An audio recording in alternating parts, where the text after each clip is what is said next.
में स्कोर करने के जो expectations, it has become a very big challenge and that is becoming a big stress for the students. और बहुत सारे बच्चे अपने बहुत सारे साल उसमें वेस्ट इन्हें लगाकर जो है they are going for medical. That's one scenario which the education system has created unfortunately in India. If my topic in this lecture would have been career guidance, I would have spoken about those careers where you would have got amazed कि medical के लिए मैं इतनी पागल क्यों हूँ, जबकि ये इतने करियर ऑप्शंस अवेलेबल हैं जिसमें मैं मेडिकल से ज़्यादा सर्विस, मेडिकल से ज़्यादा कमा सकती हूँ। But the issue is the education system, number one. Number two, the issue of the society. आज कामयाब माँ बाप अपने बच्चों को सिर्फ मेडिकल डॉक्टर्स और इंजीनियर्स बनाने में समझते हैं। बहुत बड़ा ये मिसकंसेप्शन, मिस ट्रेंड कायम कर दिए। यहाँ सीनियर्स भी बैठे हैं कि आप भी समझते हैं कि आपकी बेटी को अच्छा रिश्ता वो मेडिकल डॉक्टर पढ़ेगी या इंजीनियरिंग पढ़ेगी तभी है। ये बहुत बड़ा मिस ट्रेंड है, ये प्रेशर बिल्डअप हो गया। What ever is happen, it is a reality जो हमको एक्सेप्ट करना है। मैं आपके लिए जो कहना चाहूँगा वो ये है कि distraction is the biggest issue. एक मार्क कम होने से क्या हो रहा है आपको, ये दिल है कि मानता नहीं हो रहा, बराबर। 95 तो नेक्स्ट टाइम 96 होना, उससे कम नहीं हो सकता। Be natural, be original, authentic, because this is life. आपका ये 12, आपका ये 10, आपका ये नीट, इसमें अगर आप कम स्कोर कर लेंगे, this is not the full stop of your life, this is just a comma. ये अगर आप समझ जाएंगे तो बहुत सारे आपके चैलेंजेस हल हो जाएंगे। हम ये समझते हैं कि मैं 10th में अगर स्कूल को टॉप नहीं की, 95 नहीं स्कोर की, नीट में इस बार मैं क्रैक नहीं की, मेडिकल नहीं मिली तो मेरी जिंदगी खत्म, full stop. No, that is just a comma. जिंदगी बहुत बड़ी अल्लाह ताला की नियामत है और इस जिंदगी के साथ हम जो है मनमानी नहीं कर सकते। बहुत सारे रास्ते अल्लाह ताला बताया है, उसको एक्सप्लोर करना चाहिए। ये तो फिलोसफिकल बात हो गई। Coming to your practical question, एक बहुत बड़ा फॉर्मूला मैं सबको सिखाता हूँ। External reason and external season both are temporary. External reason और एक्सटर्नल सीजन। अब कौन सा सीजन चल रहा है? विंटर चल रहा है। विंटर के बाद फॉर्चुनेटली अनफॉर्चुनेटली कड़पा में winter is like summer. I came from Delhi, it's hot kind of chilling winter there, okay. Here it is, I am sweating. Anyways, external reason और external season both are temporary होते हैं। 4 महीने में season बदल जाएगा। आज आपको जो तारीफ करेंगे वो कल आपको क्रिटिसाइज करेंगे, कल जो क्रिटिसाइज करते थे वो कल आपको तारीफ करेंगे। हम ये प्रेशर में इसलिए आते हैं कि 95 किसके लिए? अम्मी के लिए, अब्बा के लिए, मामा के लिए, नानी के लिए, खानदान के लिए, समाज के लिए, सोसाइटी के लिए। ये मत कीजिए। इंटरनल रीजन और इंटरनल सीजन होना चाहिए सबका, कुछ भी काम आप जिंदगी में करें। एक्सटर्नल आपको लोग तारीफ करें, बोनस तौर पर लीजिए। नहीं तारीफ करेंगे तो आपका एक इंटरनल रीजन खुद का एक होना चाहिए। उसी बुनियाद पर आपका एक इंटरनल मौसम बनेगा और अंदर का मौसम हर हमेशा सदाबहार रहना, हर हमेशा गुलाब के गार्डन में रहना। बाहर के लोग आपको स्कार्फ ऐसा बने तो भी क्रिटिसाइज करते हैं, ऐसा बने तो भी क्रिटिसाइज करते हैं। External reason, external season both are temporary. Internal reason, why am I doing NEET, why do I want to become a doctor? Today I am scoring 95 in one test, no problem. Last time 96 score करी थी, इस बार 94 आ गया। I will make my effort, next time 98 score करेंगे। There are options, there are choices, there are different doors. हम एक door को देखते हैं, वहां जाके डोर खुलता नहीं तो वी आर स्ट्रक। हमको अपनी मेंटल एबिलिटी को बढ़ाना चाहिए कि हम नए रास्ते क्रिएट करें, जिंदगी के नए पर्सपेक्टिव्स देखें। एक अटेम्प्ट में नहीं हो रहा है तो ठीक है, लेकिन केयरलेसनेस से ठीक नहीं है। सोते रहे, आराम करते रहे, मस्ती करते रहे, लास्ट मोमेंट में पढ़े और नहीं मार्क्स करा, चलो सर बोले ना ठीक है। नो, दिस इज काहिली, दिस इज सोमारीपन, this is lethargy, this is wrong attitude. पूरी मेहनत किए, पूरी कोशिश किए, सब कुछ करने के बाद मोमिन तो अल्लाह पर एतमाद करने वाला, उस पर छोड़ने वाला होता है। Effort is what is yours, result Allah ताला देने वाला। ये अगर आपका ईमान रहेगा तो आप किसी से डिस्ट्रैक्ट नहीं होंगे, परेशान नहीं होंगे, और आप जब मेहनत करेंगे तो जरूर अल्लाह ताला कामयाबी देगा। इंटरनल रीजन और इंटरनल सीजन को बनाइए, डिस्ट्रैक्शन को दूर रखिए। और एग्जाम के करीब जब आप लोग आपको 94 नहीं चलता, 98 होना, और 10th में बोर्ड एग्जाम, 12th में बोर्ड एग्जाम, उनको बोलना आप 2 महीने मेरे से दूर रहो। अम्मी भी रहना, अम्मी को बोलना अम्मी मेरे को आप बोर्ड एग्जाम के बारे में याद नहीं दिला। नानी पूछते बेटा बेटा तू खैरियत से है ना, बोर्ड एग्जाम। दुबई से मामा फोन करते उन्होंने बोर्ड एग्जाम। बाहर निकलते हैं अब्बा के दोस्त बेटे बना बोल रहे थे करीम साहब बोर्ड एग्जाम में बोर्ड एग्जाम, यहाँ आते सदर साहब, यहाँ आते सेक्रेटरी साहब, वहाँ टीचर, वहाँ प्रिंसिपल। क्या भाई 10th को 12th को गई को हॉरर बना कर रख रहे बच्चों के वास्ते। फिर टीचर्स पर ऐसा मत कीजिए, आप भी उतना मत प्रेशर लीजिए, बट सीरियसली लीजिए।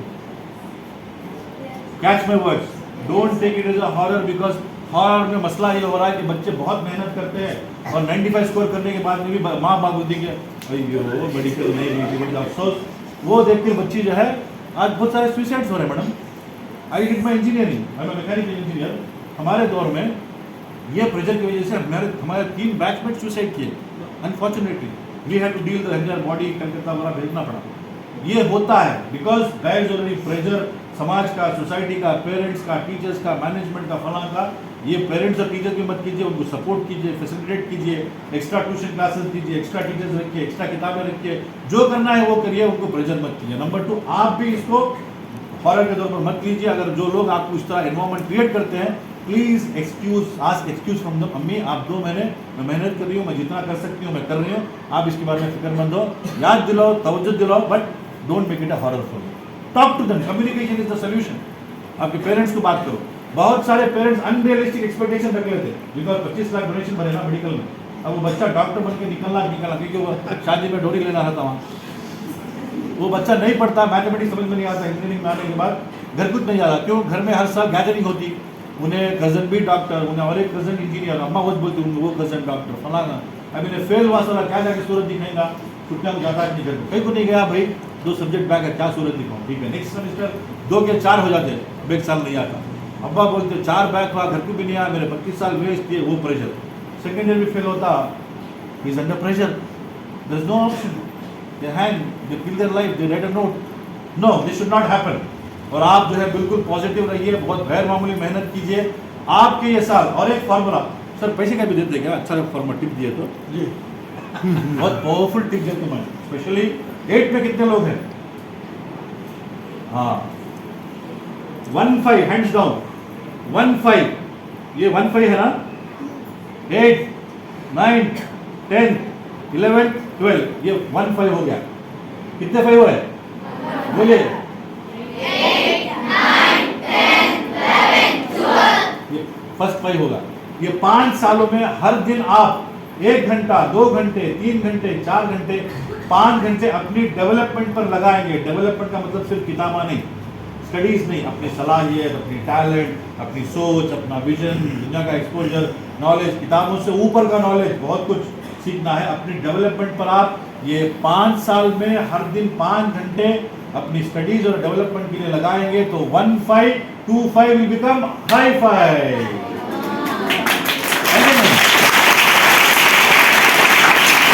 कोई भी बच्चा अगर इन 5 इयर्स में 5 इयर्स अपने डेवलपमेंट में मेहनत करेगा, 12 के बाद जिंदगी ऑटोमेटिक, तुम ना खाली गोल्ड मेडल, प्राइजा, अवार्ड, कंपनी वाले वेट करते, तू मेरी कंपनी में आमा, तू मेरे इधर आमा, इधर मेरे कॉलेज प्रिंसिपल बन। डेफिनेटली जो ये नहीं करेंगे बाद में, हाँ साहब क्या करना, तो पहले बुढ़ुआ थे, पढ़े नहीं, क्या करना है, चल चल, ऐसा रोना कभी नहीं रोना। तो 8वीं में खास तौर पर जो है ये फॉर्मूला बहुत अच्छा याद रखना। 12th में अच्छे मार्क्स करने के बाद जाना, मुझे याद करके मिठाई का डब्बा भेजना, ठीक है? ये बहुत इंपॉर्टेंट है। 1525 हाई फाइव। जो लोग 10th में हैं, कितने लोग 10th में हैं? आपके लिए बहुत इंपॉर्टेंट साल है, उसको फोकस कीजिए, बिकॉज यहाँ से आपका स्ट्रीम आपका तय होगा कि आप कॉमर्स में जाएंगे, साइंस में जाएंगे, आर्ट में जाएंगे, क्या करेंगे तय होगा सिस्टम के मुताबिक। तो जो भी नीट वगैरह में है, फोकस कीजिए, पूरी मेहनत कीजिए, डिस्ट्रैक्शन को अवॉइड कीजिए और इंटरनल रीजन अपना बनाइए कि मैं मेडिकल इसलिए पढ़ना चाह रही हूँ, I am aspirant of medical for these reasons 1, 2, 3। आपका अपना एक पर्सनलाइज रीजन होना, एक से ज़्यादा होना। अम्मी का होगा, उनके अरमान, उनके ख्वाहिशात, अब्बा के, नानी के, खानदान के होंगे, लेकिन आपके अपने कम से कम 5 स्ट्रॉन्ग ऐसे रीजंस इंटरनल होना जिसके बुनियाद पर आप उसमें आगे बढ़ें। वो इंटरनल रीजन की बुनियाद पर इंटरनल मौसम बनाइए, कभी भी डिस्ट्रैक्शन आपको इफेक्ट नहीं करेगा, इंशाल्लाह अल्लाह ताला आपको मदद करेगा। Yes, next anybody? Very good. हाँ, विजन, हाँ बहुत खूब। This is vision. वो बच्ची जाएगी जो मैं पहले वाला बहुत rare. I am a sportsman. I was a university cricketer. I was a state level athlete. I have met all Indian cricket players, Yuvraj Singh, Virat Kohli, फला. उनके साथ मैं डिनर किया हूँ. बहुत कुछ मैं इसमें एक्सपोजर है. बहुत रेयर बच्ची के थॉट मैं अप्रिशिएट करना चाहता हूँ. कड़पा जैसे एक बी टोन में आता ना सर, मेट्रो में आता. वंडरफुल कि हमारे मुस्लिम कम्युनिटी में ये स्पोर्ट्स का कल्चर बहुत कम है. हाँ, बहुत खेला बेटर, बहुत आगे बढ़ा. वो तू भी लड़की जाकर बैडमिंटन करते, ओलंपिक्स करते. तो ये हमारे बहुत रेयर बेकार कल्चर है हमारे. माशाल्लाह बहुत अच्छा है. वो जाएगी नहीं जाएगी दैट इज डिफरेंट, बट उसकी दाद, उसकी विजन के लिए मैं सलाम करता हूँ. माशाल्लाह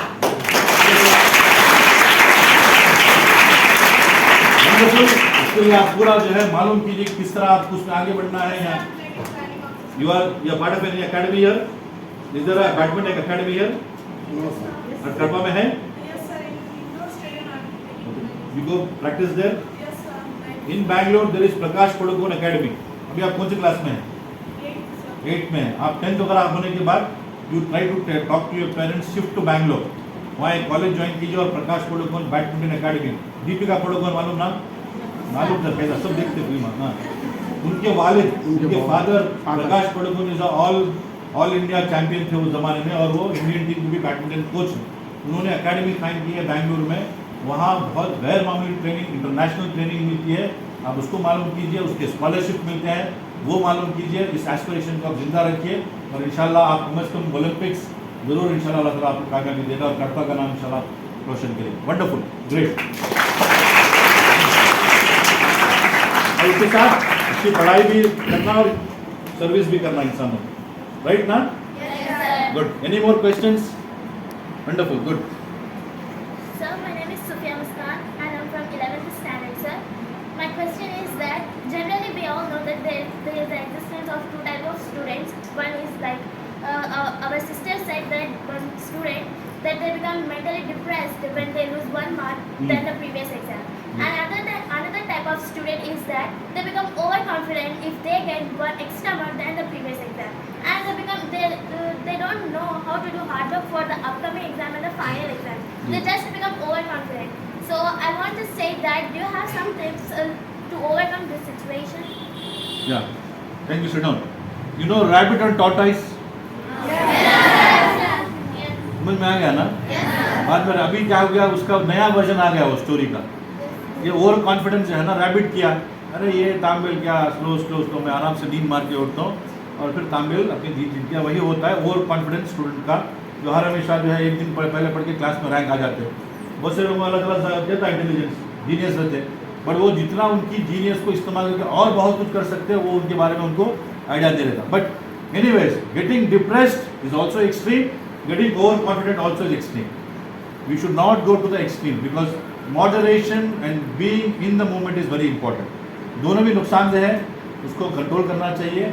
और जब ओवर कॉन्फिडेंट इंसान को आप टिप देके नहीं सुधार सकते, झटका लगना पड़ता. अब जो बोल रहे हैं ना, जो डिप्रेस्ड है उनको हम काउंसलिंग कर सकते, कोचिंग कर सकते कि नहीं जिंदगी ये होता है, आप मेहनत कीजिए, नेक्स्ट टाइम आएंगे, पेपर टफ था, what ever, they will get motivated, they can score. But जो बंदा ओवर कॉन्फिडेंट रहता ना, आप कितना भी लेक्चर मारो उसको, हाँ हाँ मुझे मालूम है बढ़ता, उसको एक बार झटका लगना, पेपर टफ आना, उन्हें फेल होता ना, हाँ जब दुनिया उसको चक्कर आती, मैं क्लास का टॉपर था अब मैं फेलियर बोल के झटका लगता ना, फिर उन्हें अपने आप को तैयार. जैसा खरगोश को झटका लगे बाद क्या होता. अब नहीं इसकी स्टोरी है कि बाबा ठीक है तू अपने स्किल में टॉप है, मैं मेरे स्किल में टॉप हूँ, दोनों मिलकर इस रास्ते को पार करेंगे. यहाँ से वहाँ तक तालाब तक तू मेरे पीठ पे बैठ, तेजी से हम जाएंगे, वहाँ से तेरे पीठ पे मैं बैठता हूँ, नदी क्रॉस करेंगे, वहाँ से फला फला, और हम लोग कोलैबोरेशन के साथ आगे बढ़ेंगे. आज का ज़माना कोलैबोरेशन का है. अगर आप मैथमेटिक्स में अच्छे हैं तो आप दूसरों को सिखाइए, और आप बायोलॉजी में कमज़ोर हैं तो उनसे सीखिए, कोलैबोरेट. आप इंग्लिश में कमज़ोर हैं तो इंग्लिश दूसरों से सीखिए, और आप फिजिक्स को सिखाइए अगर आप फिजिक्स में पावरफुल हैं. Give and take, collaboration. There is nothing called competition any more.